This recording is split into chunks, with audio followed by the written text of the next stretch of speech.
My daughter-in-law forgot to hang up the phone. I heard her say 5 words that changed everything. He won't even notice. I didn't say a word back. 3 months later, she and my son came home from a cruise, smiling right up until they saw the moving truck parked where their car used to go. On the porch, they found an envelope. When they opened it, my son dropped to his knees on the driveway. My name is Walter Briggs. I'm 68 years old. For 36 years, I worked the line at a furniture factory outside Grand Rapids, Michigan, building oak dressers and dining tables with my own 2 hands until my knees gave out, and the company gave me a pension and a handshake. I raised one son in the house on Fenwood Street, buried my wife from that house, and figured I'd spend whatever years I had left sitting on that same porch, watching the seasons change. My son had other plans. This is the story of how I found out, and what I did before he ever got the chance to finish what he started. My wife Doreen passed 3 years ago in early spring. In the hospital bed, we'd moved into the living room so she could see the garden out the window one last time. After the funeral, the house on Fenwood Street felt like it had too many rooms and not enough noise. I kept her reading glasses on the nightstand for almost a year before I could bring myself to move them. My son Danny called most weeks, sometimes skipping one when work got busy, and about 8 months after Doreen died, he showed up with his wife Ashley and an idea that felt, in that moment, like the first good thing to happen to me in a long time. Dad, you shouldn't be out here all alone, Danny said, standing in my kitchen with his jacket still on, like he hadn't planned to stay long enough to take it off. Ashley and I have been talking. What if we moved in for a while? We'd be close by, help out around the house, and honestly, it'd save us a chunk on rent while we get our savings together. I said yes before he even got to the part about rent. I told him I'd been rattling around that house, talking to a dog we didn't even have anymore just to hear a voice. Within a month, they'd given notice on their apartment in Wyoming, Michigan, and moved into Danny's old bedroom and the guest room down the hall, the one Doreen used to keep made up for company that rarely came. For a good stretch, it really did feel like a gift. Ashley took over the cooking most nights, and I have to admit, her chicken and dumplings gave Doreen's a run for its money, which I never said out loud, but she probably knew anyway. Danny reshingled part of the roof one weekend without me even asking, and we started watching Tigers games together the way we used to when he was a kid, sitting on my lap in the recliner. I told my neighbor Ron, who'd lived 2 doors down since before Danny was born, that I was the luckiest old man on Fenwood Street, having my own boy come home to look after me. I had no idea, not the slightest hint, that the young man passing me the mashed potatoes every night had already started doing math in his head about what my house and my land were worth, and that the answer he'd landed on didn't have room for me in it. Around the 5th month, little things started shifting, the kind of things you talk yourself out of noticing because the alternative is too ugly to sit with.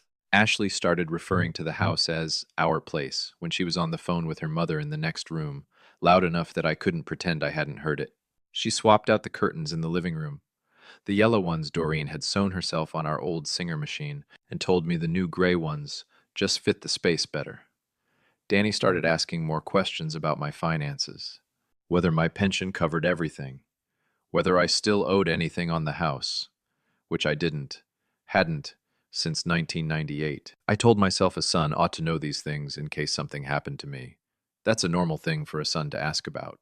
I believed that, mostly, because I wanted to.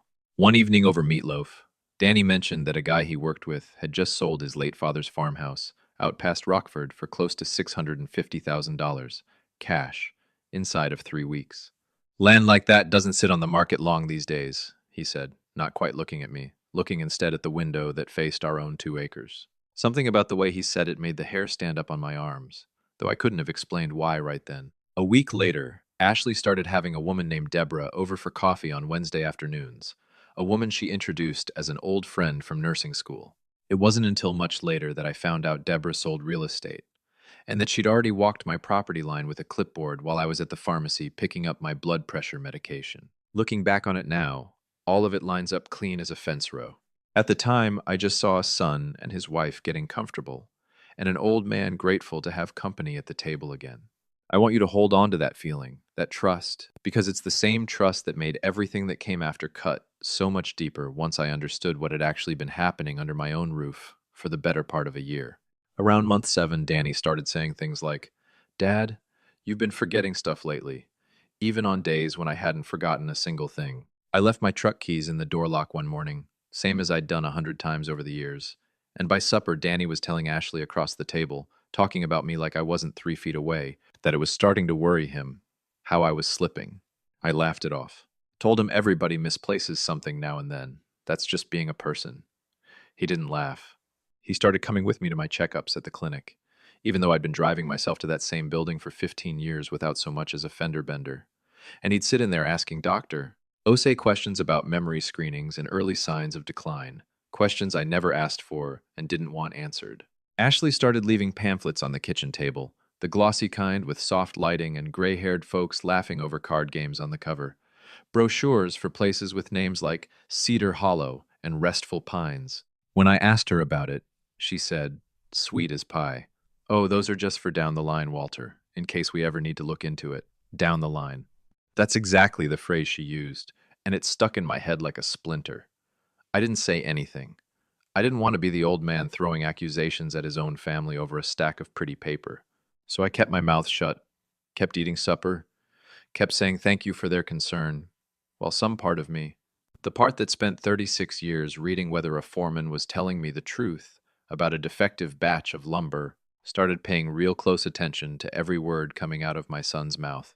It happened on a Saturday morning in late June. I'd gone out to the garden shed looking for a pair of pruning shears I hadn't touched since the fall, just puttering the way old men do when the house feels too quiet, and I heard Danny's voice drifting out through the kitchen window I'd left, cracked for the breeze. He was on the phone, talking low and quick, the kind of quick that told me he figured he was the only one home. No, listen, he was saying. The doctor's already put something in the file about his memory. That's documented now. That's what matters. Once we get him settled at Cedar Hollow, the rest of it is just paperwork. It basically signs itself. I stood there, frozen at the shed door, with the shears still in my hand, my chest pounding so hard I was sure the sound would carry through the screen. He kept talking. Deborah already walked the property. With 2 acres and no mortgage, we're looking at right around 650, maybe closer to 700 if we list before the leaves turn. That's enough to cover his care and still leave us plenty. Ashley must have said something back, because Danny let out a laugh, an honest-to-God laugh, and said, he won't even notice, Ash. Not really. That's just how it's going to have to go. He won't even notice. 5 words. I stood in that garden for what felt like the better part of an hour, but was probably closer to 3 minutes, and I didn't make a sound. I set the shears down as careful as I'd picked them up, walked back around the side of the house, and sat on the porch swing in the June sun, like the whole world hadn't just tilted sideways underneath me, even though it had. I want to be straight with you about something. My first thought, standing there in that shed, was to march into my own kitchen and ask my son what kind of man says his father won't even notice being sold off like an old truck. But I didn't. 36 years on a factory floor teaches you plenty of things that have nothing to do with wood or machinery. It teaches you how to keep a still face when somebody's lying to you, long enough to figure out exactly what they're up to before you say one single word. So that night, I ate Ashley's chicken and dumplings and asked Danny how the plant was running, same as any other Tuesday. I didn't bring up the shed, or Cedar Hollow, or the $650,000, or the fact that my own son had just talked about getting rid of me, the way you'd talk about getting rid of a couch with a broken spring. I went to bed that night and I did not sleep, not 1 minute of it. I lay there running back over every kind little comment Ashley had made about those brochures, every appointment Danny had suddenly started showing up for, every question about my pension and whether the house was paid off free and clear. It all lined up now, every last piece of it, like a fence I'd been too trusting to see the posts of. Somewhere close to 4 in the morning, lying awake in the house I'd bought with Doreen back in 1989, the house where I'd raised the same boy who now wanted me gone from it, I made up my mind. I wasn't going to raise my voice. I wasn't going to point fingers at anybody across my own dinner table. I was simply going to find out exactly where I stood, legally and otherwise, before either one of them got the chance to make their next move. That following week, I told Danny I had a follow-up at the clinic and drove myself over in my old Chevy Silverado, the one I'd had since Doreen was still alive to ride shotgun in it. Instead of the clinic, I drove across town to see a lawyer named Patricia Yoder, whose office sat above a hardware store on Division Avenue. A woman, a fellow retiree from the plant, had recommended to me years back when I was helping my sister sort out her own affairs. I sat across from Patricia's desk and told her everything, start to finish, the phone call from the shed, the brochures, the questions about my money, all of it laid out plain as I could manage. She listened without cutting in once, writing on a legal pad, and when I finished, she pulled up the county records right there on her computer screen. "Mr. Briggs," she said, "I want you to hear this clearly. This property is deeded in your name, and your name only. Nobody else's name is anywhere on that title. And unless you've signed some kind of power of attorney or another legal document giving somebody else authority, no one, and I mean no one, can sell this house, place you anywhere, or touch a single dollar of your money without your say-so." Then she asked me something that made my stomach drop clean through the floor. "Has your son had you sign anything recently? Anything he called insurance paperwork, or something to do with your medical records? Maybe just routine forms?" And it hit me all at once. A stack of papers Danny had set on the kitchen table about 3 weeks back, telling me it was just an update to the homeowner's insurance that needed my signature for their files.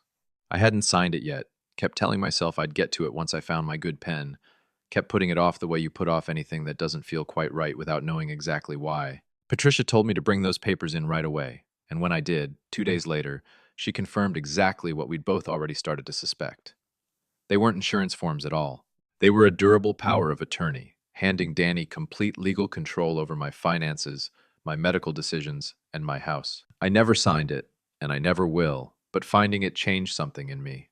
I wasn't just an old man being talked about behind a closed door anymore. I was a man whose own son had tried to trick him into signing his whole life over on a Tuesday afternoon, over a stack of papers made to look boring enough that nobody would think to read it twice. Patricia helped me understand my choices, and she put me in touch with a realtor she trusted without hesitation, a sharp, no-nonsense woman named Julia Castellanos, who worked mostly out of the east side of Grand Rapids and had a reputation for handling things fast and quiet when a client needed exactly that. I met Julia at a diner about 2 miles from the house, paid for both our coffees in cash, and told her plainly that I wanted to sell my property without my son or his wife knowing a thing about it until it was already finished.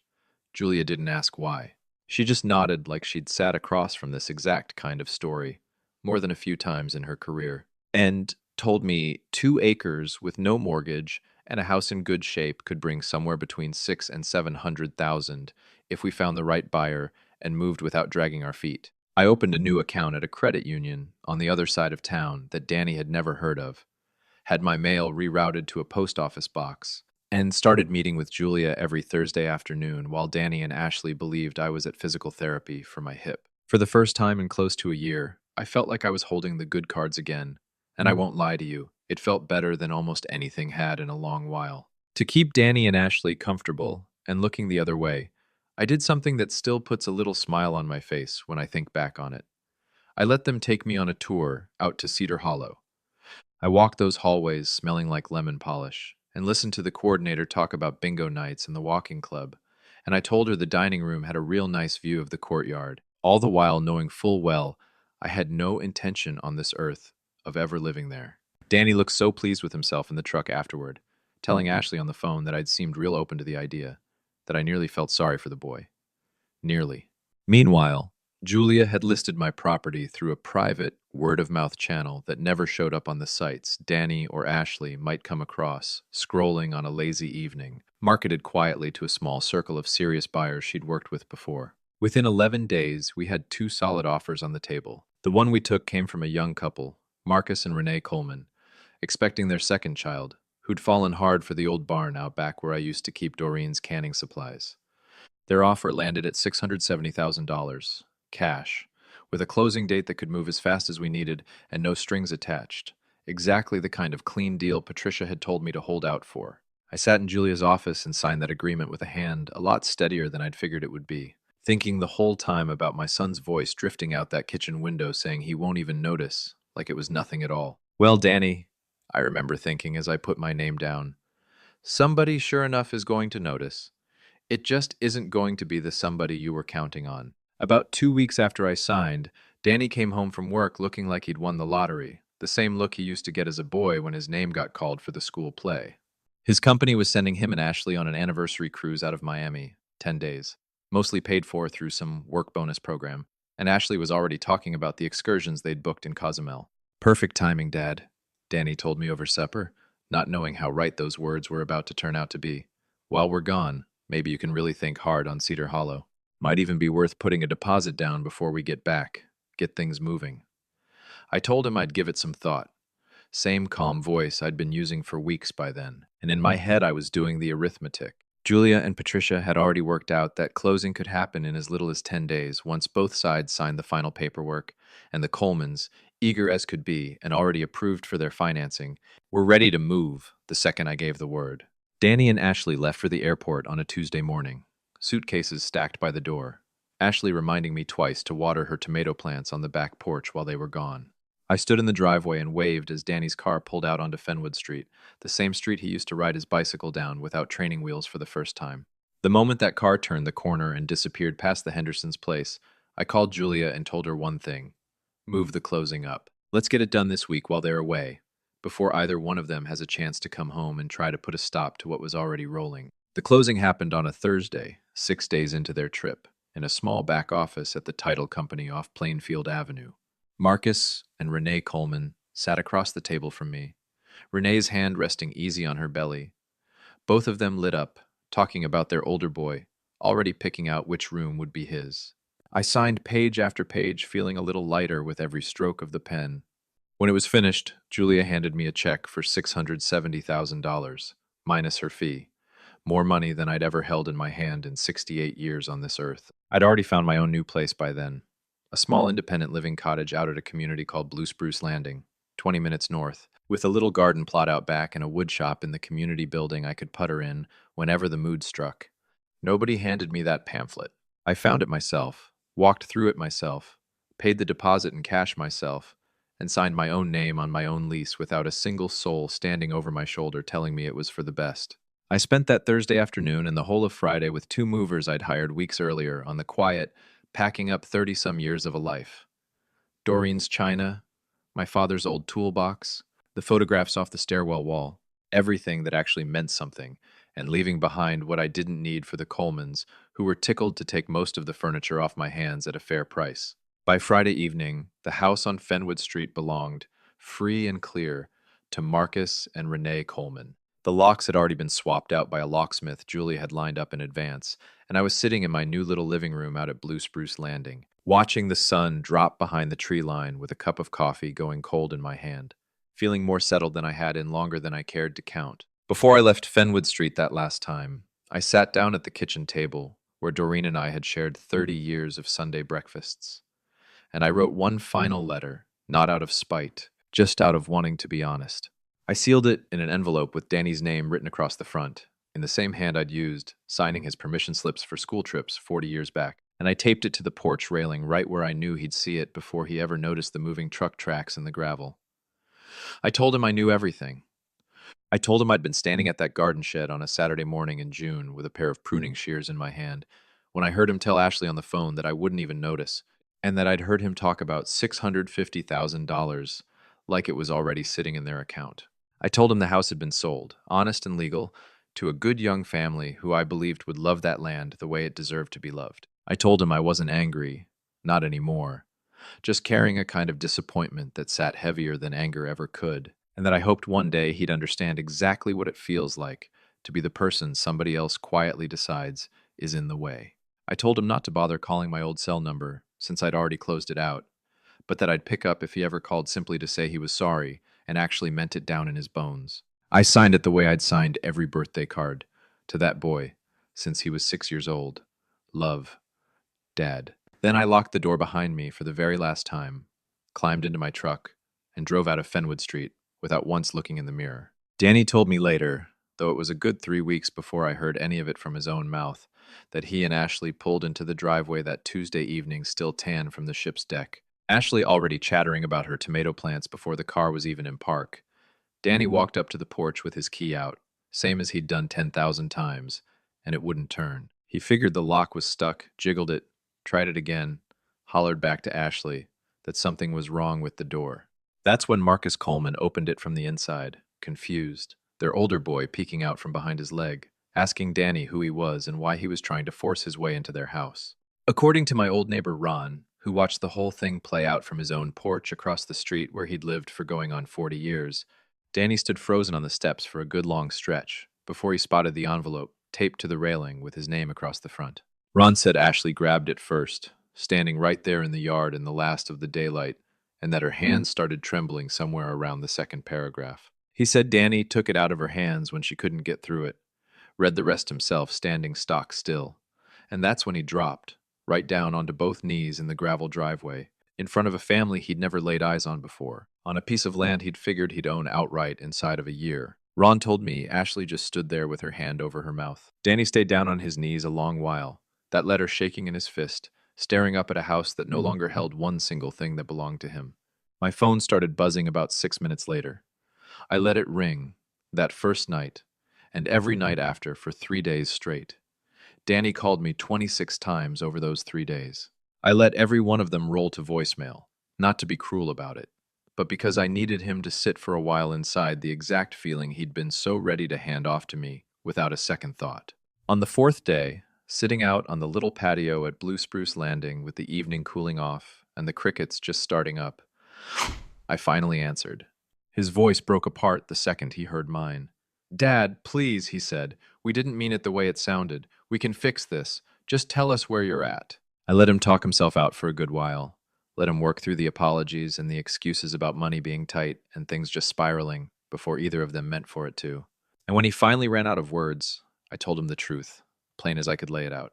I told him I'd heard every word of that phone call back in June, that I knew about the power of attorney dressed up to look like insurance paperwork, that I'd known exactly what Cedar Hollow and $650,000 had meant to him and Ashley for months before either of them ever said a word to my face. I told him I wasn't going to shout at him because he was still my boy and I still loved him, but that loving him didn't mean I owed him a house.